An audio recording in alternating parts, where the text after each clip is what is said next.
So this is, I think, really cool research because there's a lot of interest in the outcomes of underrepresented groups, both gender and by race and ethnicity, in highly skilled careers. And one of the problems is that there's frequently such severe underrepresentation that it's hard to say statistically reliable things about different underrepresented groups.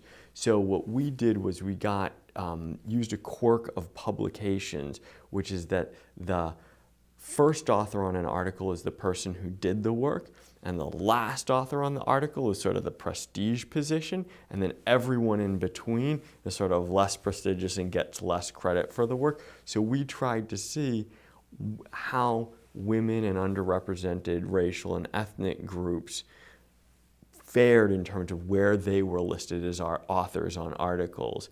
So we were able to get 500,000 articles over 1 million people over 50 years of data and see, where do women and underrepresented racial and ethnic groups fall in terms of the prestigiousness of where they are as authors.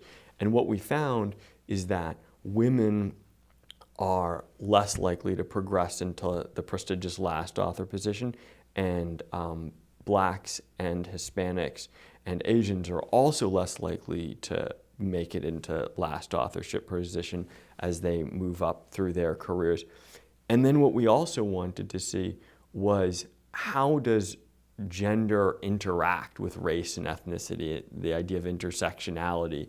And so you might think that there would be like a double bind from being a woman and being an underrepresented racial or ethnic group.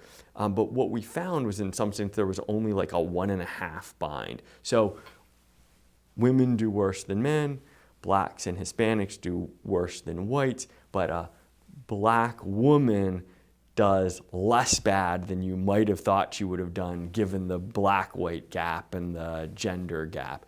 So there's sort of more like a 1.5 bind than a complete double bind from being an underrepresented woman.